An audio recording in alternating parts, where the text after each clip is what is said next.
नमस्कार, MT talk show में आपका स्वागत है।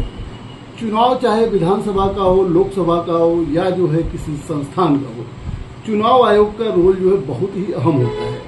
मैं बात कर रहा हूँ आजकल जो है प्रयागराज में इलाहाबाद हाईकोर्ट बार एसोसिएशन का चुनाव चल रहा है और इस चुनाव में 2 बार के जो है बार एसोसिएशन के अध्यक्ष रहे बहुत ईमानदार छवि के माने जाने वाले वरिष्ठ अधिवक्ता राधाकांत ओझा जी चुनाव अधिकारी बने हैं। आज हम वरिष्ठ अधिवक्ता राधाकांत ओझा जी के साथ में हैं और उनके ऐतिहासिक निर्णय या ऐतिहासिक बदलाव के बारे में बहुत लोग जानते हैं। लोग कहानियां सुनाते हैं कैसे क्या हुआ, उसके बारे में बाद में बात करूंगा। लेकिन अभी जो है चुनाव आयुक्त हाईकोर्ट इलाहाबाद बार एसोसिएशन के राधाकांत ओझा जी मेरे साथ है। उनसे बात करूंगा कि किस तरीके से चुनाव करवाएंगे, क्या कैसे है। तो देर न करते हुए मैं वरिष्ठ अधिवक्ता राधाकांत ओझा जी से मुलाकात करवाता हूँ। सर, आपका हमारे टॉक शो में एक बार फिर स्वागत है। और सर, चुनाव आयुक्त का रोल तो बहुत बड़ा होता है, चाहे छोटा चुनाव हो चाहे बड़ा चुनाव हो। आप अध्यक्ष भी रहे हैं लेकिन अभी आप चुनाव आयुक्त हैं इलाहाबाद हाईकोर्ट बार एसोसिएशन के। चुनाव कराना बार का कितना बड़ा चैलेंजिंग है? देखिए, बार का चुनाव बहुत चैलेंज इसलिए होता है कि यहाँ सब ग्रेजुएट डबल ग्रेजुएट्स होते हैं, BA-LLB होते हैं, अपने अधिकार के प्रति बहुत ही जागरूक होते हैं। और इलाहाबाद हाई कोर्ट एशिया का सबसे बड़ा हाई कोर्ट है। यहाँ पे रजिस्टर्ड लगभग 20-21 हज़ार अधिवक्ता हैं, लेकिन इसी चुनाव में लगभग 14,500 अधिवक्ताओं का ड्यूज क्लियर। उसमें से वैलिड वोटर को छांटना और उनको अधिकार देना एक बहुत बड़ा ही कठिन काम था, क्योंकि हमारा बायलॉज हुआ है और जिसमें सुप्रीम कोर्ट का जजमेंट एक है, PD कौशिक का लखनऊ का एक जजमेंट आया, उसके तहत हम लोगों ने अमेंडमेंट किया 22 में। और उस 22 के तहत ये हुआ कि जो लोग 5 मुकदमा हर साल दाखिल करते हैं, 3 साल तक उसमें कर रहे हैं, तो उनको वोटिंग राइट मिलेगी। इस आधार पर 14,500 में से लगभग 9,600 अधिवक्ता आज की तारीख में वैलिड वोटर पाए गए हैं और वो वोट डालेंगे। सर, वोटर लिस्ट पर बड़ा होता है कि आपने तो ऐसा कानून बना दिया था, बहरहाल उसी कानून के तहत आप चुनाव भी करवा रहे हैं। इसका बहुत लोगों ने विरोध किया था कि क्यों ऐसा किया जाता है, क्यों अधिवक्ता रजिस्टर्ड है बार काउंसिल ऑफ इंडिया में, उत्तर प्रदेश बार काउंसिल में रजिस्टर्ड है, हाई कोर्ट में रजिस्टर्ड है, तो वकालत कर रहा है। जरूरी थोड़ी है कि इतना मुकदमा हो फिर उनको वोटर का राइट नहीं दिया है। ऐसा क्यों? देखिए, right to vote is not a fundamental right, it is statutory right. ये संवैधानिक राइट, संवैधानिक अधिकार नहीं है। हाँ, राइट मतलब ये आपको जो नियम के तहत होता है, जैसे हिंदुस्तान में पैदा होने मात्र से आपको वोटिंग राइट नहीं मिलता है। आप 18 साल होना चाहिए, पागल नहीं होना चाहिए। सुप्रीम कोर्ट ने अभी अपने यहाँ PD कौशिक जो जजमेंट मैंने आपको बताया, उसमें उन्होंने कहा कि 20 जिसको दाखिला करते हैं साल भर में AOR, उन्हीं को वोटिंग राइट मिलेगा बात इसमें।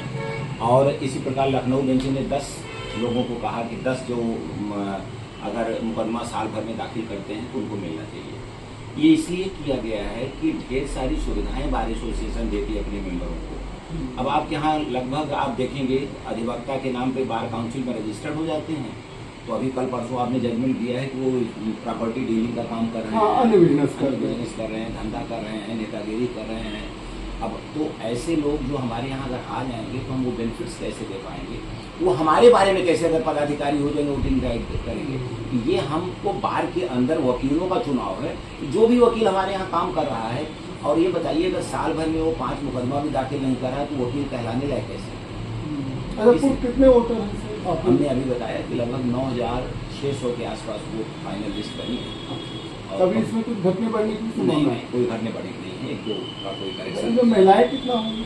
महिलाएं इसमें हैं, ऊपर में मैंने भी डिसाइड किया था, लगभग हैं 1,000 के आसपास। अच्छा, 1,000 महिलाएं हैं। अच्छा सर, आचार संहिता की बात आती है। जो अधिवक्ता चुनाव लड़ते हैं वे लोग बड़ी बड़ी पार्टियां करते हैं, बड़े मतलब क्या कहते हैं कि आचार संहिता का पालन कराने के लिए आपने क्या नियम बनाया, उसकी निगरानी कैसे करते? नहीं, हमारे पास देखिए अब तो बहुत आसान हो गया है निगरानी करना। मैंने आचार संहिता में किया है कि कोई हैंडबिल नहीं चलेगी, कोई आप प्रचार नहीं करेंगे, किस प्रकार की दावत नहीं करेंगे, किसी होटल में आप फंक्शन नहीं करेंगे। आप जनसंपर्क करिए, जनसंपर्क करते वगैरह 10, 20, 25 लोग बैठ के चाय नाश्ता पानी कर रहे हैं तो वो विजुअल है, इसमें कहीं कोई बुराई नहीं है। लेकिन माइक नहीं लगाएंगे, आप दावतों का जो चलता है वो नहीं होगा।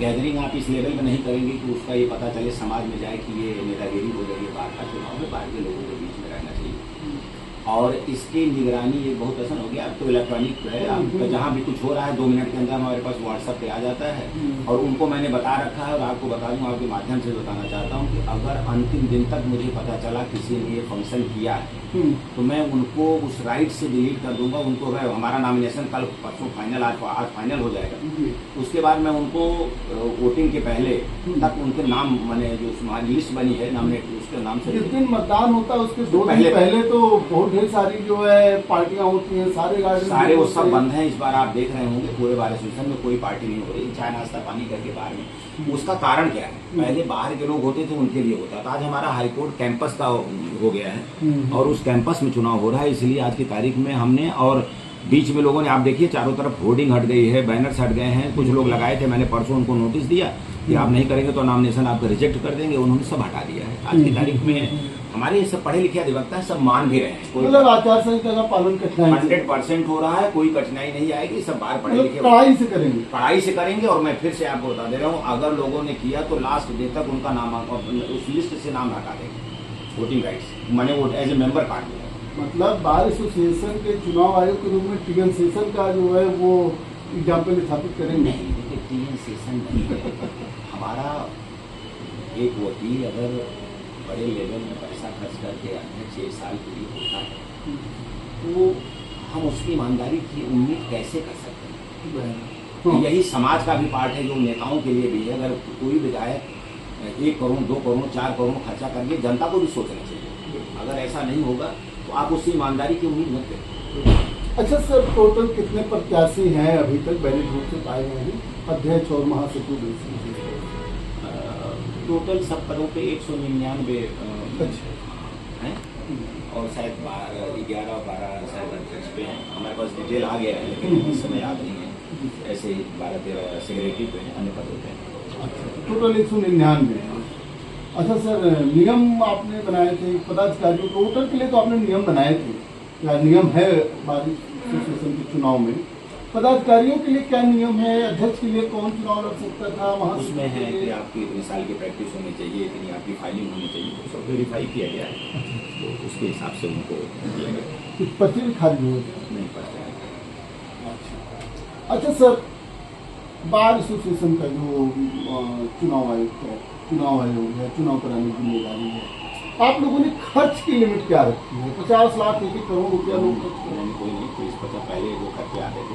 आज के टाइम में चाय नाश्ता पानी नहीं होता है, कोई खर्चा लिमिट नहीं होती है, कोई खर्चा करने की जरूरत नहीं। आप कोड नंबर 3 से लेकर के 99 नंबर 4 तक के बीच में आप जा करके लोगों से मिलते रहिए, यही वहाँ का खर्चा है। और इस बात का खर्चा डेलीगेसी में भी तो नहीं, कोई बैठक नहीं होती, सिर्फ बैठने की चाय के अलावा और कोई किसी को कोई व्यवस्था नहीं करता। मॉडल हमारे जो मॉडल कोड ऑफ कंडक्ट, इसमें कोई फंक्शन नहीं कर सकते हैं, कोई आप मीटिंग नहीं कर सकते हैं, कोई आप जो जनरल जो भोज भात होता था वो सब चीजें मैंने माना कराया था। लोग मान भी रहे हैं, लोग मान भी रहे हैं, ऐसा नहीं।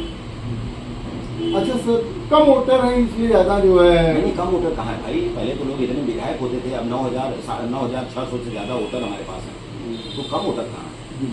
अच्छा सर, वोटिंग प्रक्रिया में सबसे पहले कितने बूथ बनवाएंगे वोटिंग देते समय? बैलेट सबके कैसे रहेंगे? नहीं, सबका जैसे प्रेसिडेंट सेक्रेटरी और एक बैलेट रहता है, ऐसे ही हम 3-4 फार्म में, जैसे वाइस प्रेसिडेंट का अलग रहेगा, ज्वाइंट उसका अलग रहता है, गवर्निंग का अलग रहता है, जो सिंगल ज्वाइंट सेक्रेटरीज का है उनका अलग रहता है। ऐसे 4 फॉर्मेट में बैलेट बनते हैं, सब में होता है और उसमें ये उसके द्वारा रहेगा, वहाँ पे वोट डालेंगे और उसके बाद हम काउंटिंग करेंगे। और बूथ लगभग 400 से ज़्यादा बूथ बन रहे हैं। 400 बूथ ज़्यादा हो जाएंगे लगभग विधानसभा में? 300 आसपास बूथ, मैंने एक ही जगह पे मैंने वोट डालने के लिए। आप बूथ मत कहिए, आप उसको वोटिंग सेंटर कहिए, मतदान केंद्र। अच्छा सर, जो मतदान देने व्यक्ति आएंगे उनके लिए क्या रखना अनिवार्य है?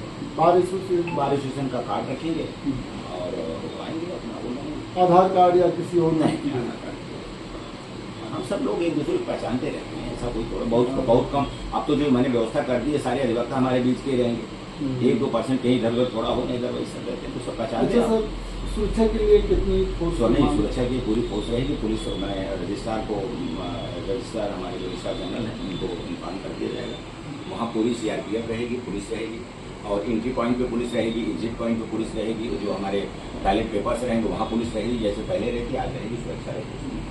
मतगणना की क्या प्रोसेस होगा? पहले किसका रिजल्ट आएगा? पहले किसकी पहले 23 तारीख को होगा, तो एक दिन रेस्ट होता है क्योंकि चुनाव के बाद रहेगा, तो उसके बाद दूसरे दिन एक दिन के बाद उसकी शार्टिंग होगी। शार्टिंग के बाद पहले प्रेसिडेंट सेक्रेटरी का आता है, फिर जो सिंगल पोस्ट के रहते हैं उसके साथ मेरा प्रयास होगा कि गवर्निंग एक्सेट्रा के हिसाब चले, तो 5-6 दिन 7 दिन लगता है। 5-7 दिन में मतगणना हो जाए। अच्छा चलिए सर, ये तो चुनाव प्रक्रिया से संबंधित बातें होगी। एक बहुत ज्वलंत मुद्दा आया था कि जो है अधिवक्ता निधि स्थगित हो गई थी, उसके लिए आपने लड़ाई लड़ा, हमने सुना बहाल भी हो गया। ये क्या कहानी थी? ऐसा हुआ क्यों?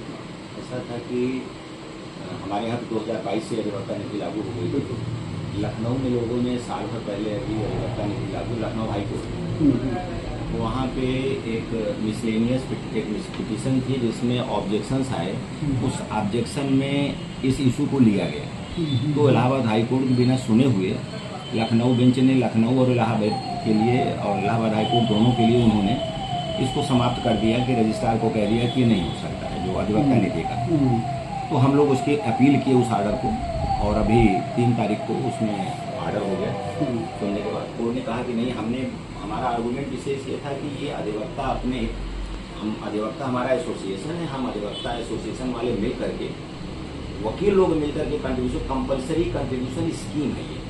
उसका कारण क्या है कि अधिवक्ता पैसा बचा नहीं पाता है, और कोरोना काल में मैंने देखा है कि हमारा अधिवक्ता बहुत परेशान हुआ क्योंकि उसके पास बैंक में पैसा नहीं। तो जैसे चौराहा पैसा होता है ना, अपने छुपा के पैसा रखे रहते, ये पैसा उनके लिए है, PPF में डाल दें, अपना सेविंग स्कीम में पड़ा रहे, इसको भूल जाए, इनके हित में बाद में काम आएगा।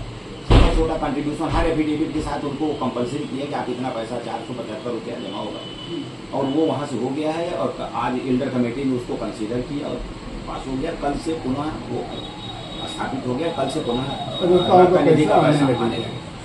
तो ये तो बड़ा काम था, और सर अधिवक्ताओं के लिए तो आपने ऐसे काम किए ही है। प्रयास मेरा यही है। देखिए एक चीज आपको बताएं, अधिवक्ता के लिए सरकार भी कोई व्यवस्था नहीं देती, बार काउंसिल को जैसे में सारी बातें आती। एक हमने ये उन्हीं का पैसा उनके अकाउंट में डलवा करके उनकी सुविधा दी है। जैसे सरकार में नौकरों को प्रोविडेंट फंड होता है, कंपल्सरी स्कीम होती है, इंश्योरेंस स्कीम होती है, या आपने देखिए ना छोटी छोटी स्कीमें हैं कि आप saving scheme, it is just like saving scheme for their future, उनके बच्चों के लिए, उनकी पढ़ाई के लिए, उनके लिए जितनी जिसकी इनकम उसके हिसाब से सेविंग आप करते रहिएगा तो भविष्य आपका सेफ होगा। उनकी सुरक्षा के लिए कंपल्सरी सेविंग। बिल्कुल सर, अब आज तो मौका था चुनाव पर बात करने का, इसलिए मैं राजनीतिक बात नहीं कर रहा हूँ। जब चुनाव खत्म हो जाएगा तो फिर आपसे तमाम राजनीतिक बात भी करूंगा। और अंत में आप अधिवक्ताओं से क्या बोलना चाहेंगे चुनाव? मेरा यही निवेदन हो कि सब लोग ज़्यादा से ज़्यादा लोग वोट डालें, और उसके लिए किसी अन्य कंसिडरेशन को ना ध्यान दें। और मैं चाहूँगा कि मैक्सिमम वोट डालें, जिससे लगा कि ये प्रजातंत्र का उत्सव है, इसको हमारे एसोसिएशन का जिस भाव से हम लोग इसको लड़ते हैं उसी भाव को अपनाएं। बहुत बहुत सर आपने समय दिया, इसके लिए आपको बहुत बहुत। जैसा कि आपने देखा, Allahabad high court bar association election के इंचार्ज चुनाव आयुक्त RK ओझा साहब थे हमारे साथ, वरिष्ठ अधिवक्ता RK ओझा साहब थे हमारे पास। उन्होंने बताया कि चुनाव की क्या प्रक्रिया है और कैसे होगी। इस बार अधिवक्ताओं को जो पदाधिकारी चुनाव लड़ रहे हैं उनको बहुत सावधान रहना होगा। कोई पार्टी नहीं कर सकते हैं, कोई फंक्शन नहीं कर सकते हैं मतदाताओं को रिझाने के लिए, नहीं तो मतदान के 1-2 दिन पहले भी उनका नामांकन रद्द हो सकता है। चलिए देखने वाली बात होगी क्या होगा। इसके अलावा अधिवक्ता निधि जो कैंसिल हो गई थी उसको RK ओझा जी ने लड़ाई लड़के उसको फिर से बहाल करवाया है। फिर मैं RK ओझा जी से आपकी मुलाकात करवाऊंगा। देखते रहिए MT टॉक शो।